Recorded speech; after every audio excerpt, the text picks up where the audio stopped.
السلام عليكم ورحمة الله وبركاته.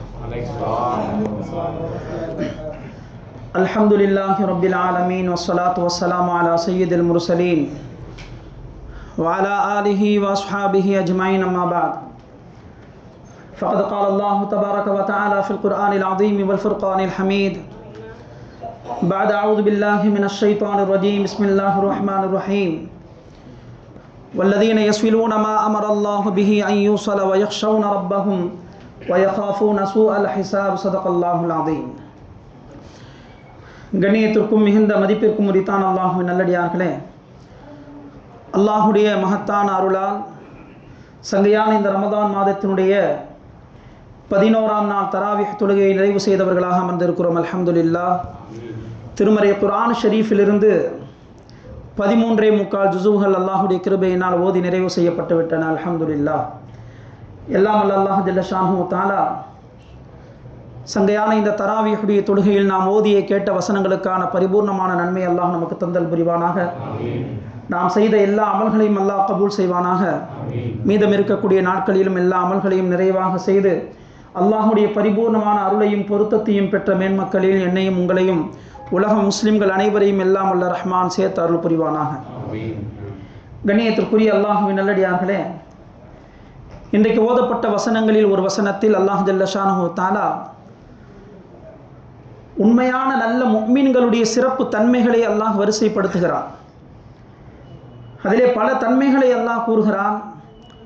உண்மையான முஃமின்கள் என்பவர்கள் வாக்குறுதியை நிறைவேற்றுவார்கள், பொறுமையை மேற்கொள்வார்கள், இப்படி பல தன்மைகளை அல்லாஹ் சொல்லும் பொழுது அதில் மிக குறிப்பாக அல்லாஹு தஆலா கோடிட்டு சொல்லக்கூடிய ஒரு விஷயம் என்னவென்று சொன்னால், ஒரு நல்ல முஃமினுடைய தன்மை என்பது வல்லதீன யஸிலூன மா அமரல்லாஹு பிஹ், இந்த உலகத்தில் அவன் வாழும் நேரத்தில் யாரை அவன் சேர்ந்து வாழ வேண்டும் என்று அல்லாஹ் கட்டளையிட்டிருக்கிறானோ அவர்களை சேர்ந்து வாழ வேண்டும்.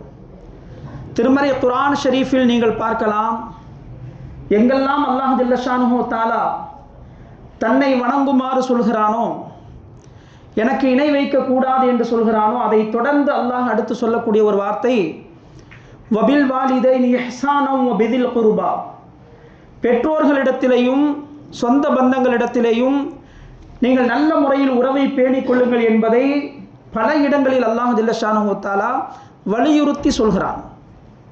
கண்ணியத்துக்குரிய அல்லாஹ்வின் நல்லடியார்களே, இன்றைக்கு நாம் நம்முடைய சொந்த பந்தங்களிடத்தில், நம்முடைய உறவுகளிடத்தில் நம்முடைய தொடர்புகள் எப்படி இருக்கிறது என்பதை பற்றி நிச்சயமாக நாம் யோசிக்க கடமைப்பட்டிருக்கிறோம்.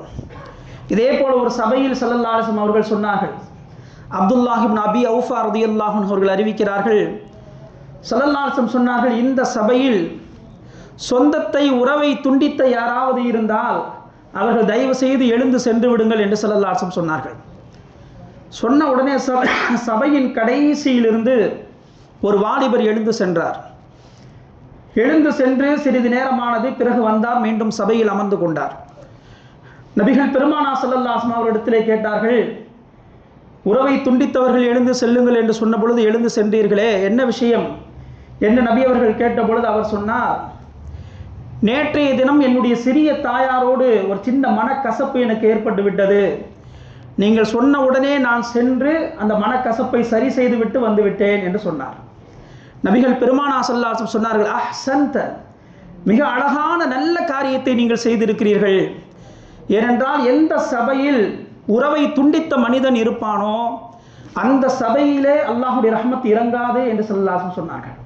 கண்ணியத்திற்குரியவர்கள், இன்றைக்கு நம்முடைய சபையில் இதே வார்த்தை சொல்லப்பட்டால் நம்மளை ஒருத்தருமே இங்கே இருக்க மாட்டோம், எல்லாருமே எழுந்திரிச்சு போக வேண்டிய ஒரு நிலை தான். ஒரு சபையில் உறவை துண்டித்தவர் இருந்தால் அந்த சபையில் எத்தனை நல்லவர்கள் இருந்தாலும் அவர் காரணமாக ரஹ்மத் இறங்காது அப்படின்னு சொன்னால் அவருக்கு அல்லாஹ்வுடைய ரஹ்மத் கிடைக்குமா? ஒரு சபைக்கே அவரால் ரஹ்மத் தடைபடுகிறது. அப்போ அவருடைய தனிப்பட்ட வாழ்க்கையில் என்ன ரஹ்மத்தை அவர் பெற முடியும்? எனவே தான் நபிகள் பெருமானார் ஸல்லல்லாஹு அலைஹி வஸல்லம் சொன்னார்கள், மன்கான யுமினு பில்லாஹி வல் யௌமில் ஆஹிர் ஃபல் யஸில் ரஹிமா, அல்லாஹ்வையும் மறுமை நாளையும் நீங்கள் ஈமான் கொண்டிருப்பது உண்மையாக இருக்குமேயானால் உறவை சேர்ந்து வாழுங்கள், சொந்த பந்தங்களை சேர்ந்து வாழுங்கள். என்னுடைய ஆடையை நான் தேர்வு செய்யலாம், நான் சாப்பிடக்கூடிய உணவை நான் தேர்வு செய்யலாம், என்னுடைய சொந்தத்தை நான் முடிவு செய்ய முடியாது. என் உடன் பிறந்தவர்கள் அல்லாஹ் எனக்கு கொடுத்த நியாமத். என் தந்தையுடன் பிறந்தவர்கள், என் தாயுடன் பிறந்தவர்கள், இந்த உறவுகள் என்பது அல்லாஹ் நமக்கு கொடுத்த மகத்தான ஒரு கொடை. ஆனால் நாம் எதை முன்வைக்கிறோம் சொன்னால், அவங்களால எனக்கு நிறைய பிரச்சனை வருது, எனக்கு நிறைய கஷ்டம் கொடுக்குறாங்க, இதை காரணமாக சொல்லித்தான் உறவுகளை நாம் துண்டிக்கிறோம்.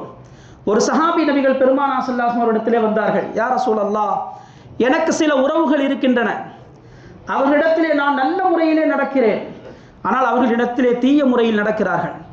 நான் அவர்களிடத்திலே நீதமாக நடக்கிறேன், அவர்கள் எனக்கு அநீதம் செய்கிறார்கள் என்று சொன்ன பொழுது நபிகள் பெருமானார் ஸல்லல்லாஹு அலைஹி வஸல்லம் சொன்னார்கள், நீங்கள் சொல்வது சரியாக இருந்தால், நீங்கள் கரெக்டாக இருக்கிறீங்க, அவங்க உங்களுக்கு அநீதம் செய்கிறாங்கன்னு சொன்னால் நீங்கள் அவங்களுடைய முகத்தில் கரியை பூசிட்டீங்க அப்படின்னு ஸல்லல்லாஹு அலைஹி வஸல்லம் சொன்னாங்க. அரபியில் அவங்க சொன்ன வார்த்தை, அவர்களுடைய வாயில் சாம்பலை திணித்து விட்டீர்கள்னு ஸல்லல்லாஹு அலைஹி வஸல்லம் சொன்னாங்க. நமக்கு புரிகிற மாதிரி சொல்கிறதா இருந்தால், அவங்க சரியாக நடக்கலை, ஆனால் நம்ம சரியாக நடக்கிறோம். எதுக்காக? அல்லாஹ் சொன்னதுக்காக. அதுதான் என்னுடைய ஈமானின் அடையாளம் என்பதற்காக, என்னுடைய ரப்புக்கு அப்போ தான் என்னை பிடிக்கும் அப்படின்றதுக்காக அவங்க சரியாக நடக்காட்டியும் எனக்கு அநீதம் செய்தாலும் நாம் உறவை பேணுகிறோம் என்று சொன்னால், ஸல்லல்லாஹு அலைஹி வஸல்லம் சொன்னார், அவருடைய முகத்தில் நீங்கள் கரியை பூசிவிட்டீர்கள் என்று சொல்லிவிட்டு ஸல்லல்லாஹு அலைஹி வஸல்லம் தொடர்ந்து சொன்னார்கள், எதுவரை இப்படி நீங்கள் நடப்பீர்களோ அதுவரை அல்லாஹுடைய உதவி உங்களுக்கு கிடைத்து கொண்டே இருக்கும் என்று ரசூலுல்லாஹி ஸல்லல்லாஹு அலைஹி வஸல்லம் அவர்கள் சொன்னார்கள். எனவே கண்ணியத்திற்குரிய அல்லாஹ்வின் நல்லடியார்களே, நம்முடைய வாழ்க்கையில் அல்லாஹ் நமக்கு தந்த உறவுகள், அல்லாஹ் நமக்கு தந்த மிகப்பெரிய பாக்கியம். நபிகள் பெருமானார் ஸல்லல்லாஹு அலைஹி வஸல்லம் சொன்னார்கள், அல்லிமு அவுலாதக்கும் அன்சாபக்கும், உங்களுடைய பிள்ளைகளுக்கு எப்படி கல்வி ஞானத்தை நீங்கள் கற்றுக் கொடுக்கிறீர்களோ, குர்ஆனை கற்றுக் கொடுக்கிறீர்களோ, அதே போல உறவு முறைகளையும் கற்றுக் கொடுங்கள். யார் தந்தையுடன் பிறந்தவர்கள், யார் தாயுடன் பிறந்தவர்கள், அவர்களை எப்படி அழைக்கணும், எப்படி அவர்களுக்கு கண்ணியம் செலுத்த வேண்டும் என்பதை உங்களுடைய பிள்ளைகளுக்கு நீங்கள் கற்றுக் கொடுங்கள். அதை தனியாக அதுக்காக வேண்டி நேரம் ஒதுக்கி அதை நீங்கள் சொல்லிக் கொடுங்கன்னு ஸல்லல்லாஹு அலைஹி வஸல்லம் சொன்னாங்க. இன்றைக்கி நம்ம என்ன சொல்லிக் கொடுக்குறோம் அப்படின்னா, நம்முடைய பிள்ளைகளுக்கு முன்னாடியே வச்சுக்கிட்டு உறவுகளை பற்றி தப்பாக நம்ம பேசுகிறோம். உடன் பிறந்தவர்களுடைய குறைகளை பேசுகிறோம். எல்லோருடைய குறைகளையும் நம்ம பேசி நம்ம பிள்ளைகளுடைய உள்ளத்தில் அவர்கள் மீது இருக்கக்கூடிய மதிப்பை நாமே குறைத்து விடுகிறோம். அதற்கு பிறகு நம்முடைய பிள்ளைகள், சந்ததிகள் நமக்கு பிறகு அந்த உறவுகளை எப்படி அவர்கள் தொடர்வார்கள்? அவர்களுக்கு முன்னாடி வச்சுக்கிட்டு அந்த விஷயங்களை நம்ம பேசலாமா? எல்லாத்தையும் குறைகள் இருக்க தான் செய்யுது. ஒருபோதும் நம்முடைய பிள்ளைகளுக்கு முன்னால் வைத்து அல்லாஹ் நமக்கு கொடுத்த மகத்தான அந்த உறவை நாமே கொச்சைப்படுத்தக்கூடாது. அந்த பிரச்சனைகளை நம்முடைய சந்ததிகளுக்கு முன்னால் வைத்து பேசக்கூடாது. அப்படி பேசினால் அந்த உறவுகள் அடுத்து தொடராது. எனவே நபிகள் பெருமானார் ஸல்லல்லாஹு அலைஹி வஸல்லம் சொன்னார்கள், என்னிடத்தில் என்னுடைய உறவுகள் எப்படி நடக்குமோ அதே போல நான் நடப்பேன் என்று சொல்பவன் உறவை சேர்ந்து வாழ்பவன் அல்ல. அவர்கள் உறவை துண்டித்தாலும் நீங்கள் சேர்ந்து வாழுங்கள். இதுதான் இஸ்லாம் நமக்கு தந்திருக்கக்கூடிய அற்புதமான போதனை. சில்மன் கதாக், துண்டித்து வாழ்ந்தாலும் சேர்ந்து வாழுங்கள். ரெண்டு முஸ்லீம் அவர் கொஞ்சம் வெறுப்பாக சலாம் சொல்லாமல் 3 நாள் இருந்தாலே 3 நாளை விட தாண்டிடுச்சுன்னா அவருடைய அமல்கள் வானத்துக்கு உயர்த்தப்படாதுன்னு ஸல்லல்லாஹு சொன்னாங்க. அப்போ உடன் பிறந்தவர்களை, தந்தையுடன் பிறந்தவர்கள், தாயுடன் பிறந்த இந்த இரத்த பந்தங்களை பல வருடங்களாக பேச்சுவார்த்தை இல்லாமல் இருந்து கொண்டு இவர் எத்தனை ரக்காத்துகள் தொழுது என்ன, இவர் எத்தனை உம்ராக்கள் செய்து என்ன பலன்? கண்ணியத்திற்குரியவர்களே, அல்லாஹ் நாளை மறுமையில் சொல்லுவான், சிலத்துர் ரஹ்ம் என்ற அந்த உறவு முறைக்கு அல்லாஹ் ஒரு உருவத்தை கொடுத்து, உன்னை யார் சேர்ந்திருந்தார்களோ அவர்களை நானும் சேர்ந்திருப்பேன், உன்னை துண்டித்தவர்களை நானும் துண்டித்து விடுவேன் என்று அல்லாஹ் நாளை மறுமையில் சொல்வான் என்று நபிகள் பெருமானார் ஸல்லல்லாஹு அலைஹி வஸல்லம் சொன்னார்கள். லா யதுகுலுல் ஜன்னத காத்தியு ரஹம், உறவுகளை துண்டித்து வாழ்பவன் ஒருபோதும் சொர்க்கத்தில் நுழைய மாட்டான். குறிப்பாக அந்த உறவுகளிலே மிக உயர்ந்த உறவு என்பது நம்முடைய பெற்றோர்கள். அவர்களுக்கு எந்த அளவுக்கு உபகாரம் செய்வோமோ, அவர்களை கண்ணியப்படுத்துவோமோ, அவர்களுக்கு மதிப்பு கொடுப்போமோ, அந்த அளவுக்கு நம்முடைய வாழ்க்கையை துன்யாவிலும் அல்லாஹ் மேன்மையாக்குவான், மறுமையிலும் மேன்மையாக்கான். நபிகள் பெருமானார் ஸல்லல்லாஹு அலைஹி வஸல்லம் தந்தை பிறக்கிறதுக்கு முன்னாடியே வஃபாத், தாய் இவர்கள் பிறந்து ஒரு 6 வயசு இருக்கும் போதே வஃபாத். இவர்களுக்கு விவரம் தெரிந்து ஹிதமத் செய்யக்கூடிய அந்த வாய்ப்பு அமையவில்லை. நபிகள் பெருமானார் ஸல்லல்லாஹு அலைஹி வஸல்லம் அவர்கள் ஒரு தடவை ஜிர்ரானா என்ற இடத்தில் இறைச்சியை பங்கு வைத்து எல்லாத்துக்கும் கொடுத்துக்கிட்டு இருந்தாங்க. அந்த நேரத்தில் ஒரு மூதாட்டி வருகிறார்கள்.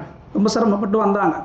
கிட்ட வந்தவுடனே நபிகள் பெருமானார் ஸல்லல்லாஹு அலைஹி வஸல்லம் அவர்கள் மேலாடை மேலே போர்த்திருந்த ஒரு துண்டு அதை எடுத்து தனக்கு அருகாமையிலே விரித்து அவர்களை மிக கண்ணியமாக அழைத்து வந்து அங்கே உட்கார வச்சு கொஞ்ச நேரம் பேசியதற்கு பிறகு அவர்கள் எழுந்து சென்றார்கள்.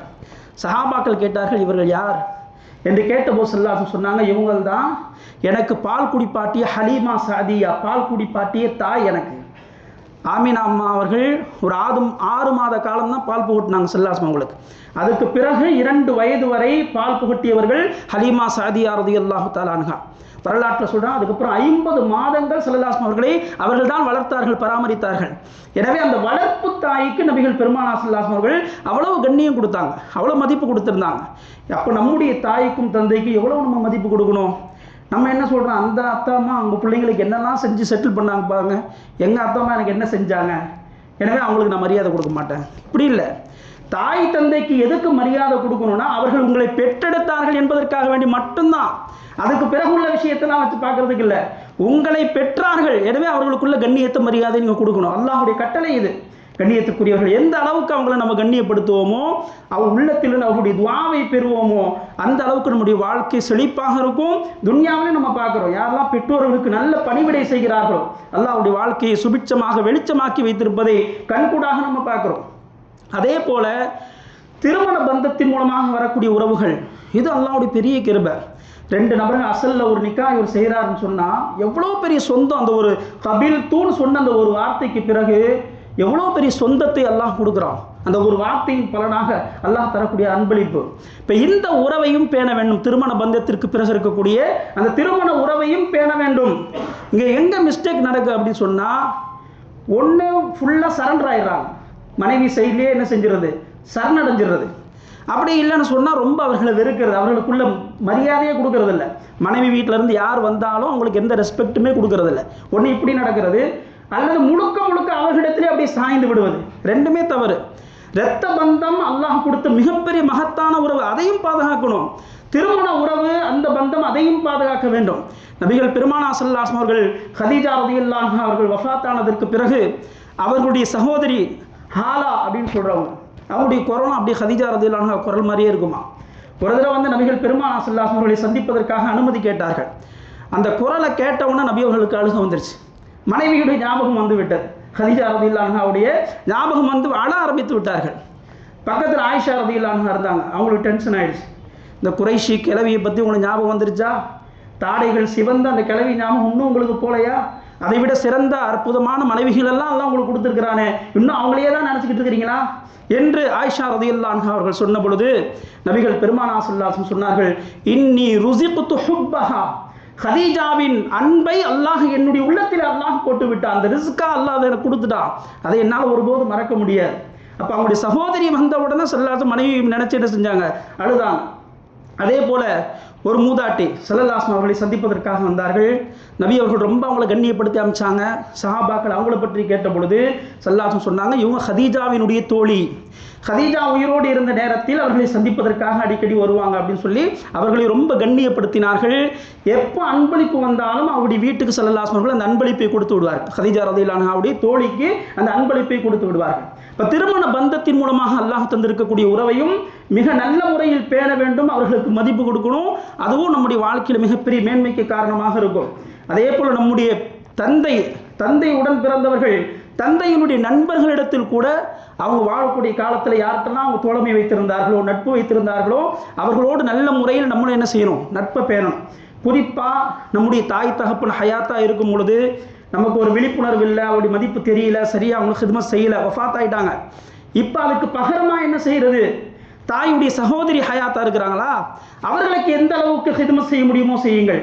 அல்லது அவர்கள் யார் மீதெல்லாம் அன்பு செலுத்தினார்களோ, தோழமை வைத்திருந்தார்களோ, அவர்களோடு உறவை நம்ம பேணும் பொழுது அந்த எப்படி ஃபர்தில் உள்ள குறையை நஃபில வச்சு அல்லாஹ் சரி செய்வானோ, அதே போல் நம்முடைய பெற்றோர்களிடத்தில் நம்ம சரியாக நடக்கலை, அப்போ நமக்கு விவரம் தெரியாமல் விட்டுட்டோம், வஃபாத்தே ஆகிட்டாங்க. இப்போ அதை சரி செய்வதற்கு அவர்கள் உடன் பிறந்தவர்கள், அவர்கள் யாரை நேசித்தார்களோ அவர்களோடு நம்முடைய உறவை நாம் பேணுவதை கொண்டும் நம்ம என்ன செய்ய முடியும், அதை சரி செய்ய முடியும். இப்னு உமர் ரலியல்லாஹு அன்ஹு அவர்கள் ஒரு முறை பயணம் செய்து கொண்டே இருக்கும்போது ஒரு கிராமவாசி வந்தார். உடனே தன்னுடைய தலையில் உள்ள தலைப்பாகையை அவிழ்த்து அந்த கிராமவாசிக்கு தலைப்பாக கட்டி விட்டு தன்னுடைய வாகனத்தில் அவரை ஏற்றி கண்ணியப்படுத்தினார்கள். கூட இருந்தவர் கேட்டார், இவருக்கு இவ்வளோ மதிப்பு கொடுக்கணுமா? அப்போ இப்னு உமர் ரலியல்லாஹு அன்ஹு சொன்னாங்க, இவருடைய தந்தையும் என்னுடைய தந்தை உமர் ரலியல்லாஹு அன்ஹுவும் மிக அற்புதமான தோழமை கொண்டிருந்ததை நான் பார்த்திருக்கிறேன், எனவே அவருக்கு நான் மதிப்பு கொடுக்கிறேன், கண்ணியம் கொடுக்கிறேன் என்று இப்னு உமர் ரலியல்லாஹு அன்ஹு அவர்கள் சொன்னார்கள். எனவே கண்ணியத்திற்குரிய அல்லாஹ் நல்லடியார்களே, அல்லாஹ் நமக்கு தந்திருக்கக்கூடிய அந்த உறவுகளை பேணி நாம் வாழ்ந்தோம் என்று சொன்னால், மன் அஹப்ப யுபஸத லஹு ஃபீ ரிஸ்கிஹி வ யும்ஸஅ லஹு ஃபீ அஸரிஹி ஃபல்யஸில் ரஹிமா. உங்களுடைய ரிஸ்கில் அபிவிருத்தி வேண்டுமா, உங்களுடைய ஆயுளில் அபிவிருத்தி வேண்டுமா? ரெண்டுக்குமே நபி அவர்கள் சொன்னது உறவை பேணுங்கள். இப்போ ஷைத்தான் நமக்கு என்ன காட்டுறான் அப்படின்னா, உறவை பேணுனா நம்மகிட்ட உள்ள காசை ஃபுல்லாக வாங்கிட்டு போயிடுவாங்க, நம்ம நிம்மதியாக வாழ முடியாது, இப்படி நமக்கு போடுறான். ஸல்லல்லாஹு சொன்னாங்க, உங்களுடைய ரிஸ்கில் அபிவிருத்தியும் உங்களுடைய ஆயுளில் அபிவிருத்தியும் எந்த அளவுக்கு உறவை நீங்கள் பேணுவீர்களோ அதை கொண்டு தான் உங்களுக்கு கிடைக்கும் என்று நபிகள் பெருமானார் ஸல்லல்லாஹு சொன்னார்கள். எல்லாம் வல்ல அல்லாஹ் ஜல்ல ஷானுஹு தஆலா நமக்கு எந்த உறவுகளை தந்தானோ அதுடைய கண்ணியத்தை மதிப்பை உணரக்கூடிய தௌஃபீக் எல்லா தந்து புரிவானாக. குறிப்பாக நம்முடைய பெற்றோர்கள் அவர்கள் ஹயாத்தாக இருந்தால் அவர்களுக்கு நிறைவான ஹிதுமத்தை செய்து அவருடைய மனமார துஆவை பெறக்கூடிய தௌஃபீக்கை தருவானாக. யாருடைய பெற்றோர்கள் தவறிவிட்டார்களோ, மர்ஹூம்களாக ஆகிவிட்டார்களோ, எல்லாம் அல்லாஹ் ஜல்ல ஷானுஹு தஆலா அவருடைய எல்லா பிழைகளையும் பொறுத்து இந்த ரமதானுடைய பரக்கத்தை கொண்டு அவருடைய கபரை சொர்க்கத்தின் பூஞ்சோலையாக ஆக்குவானாக. ஆமீன். வாஹிரு தஅவானா.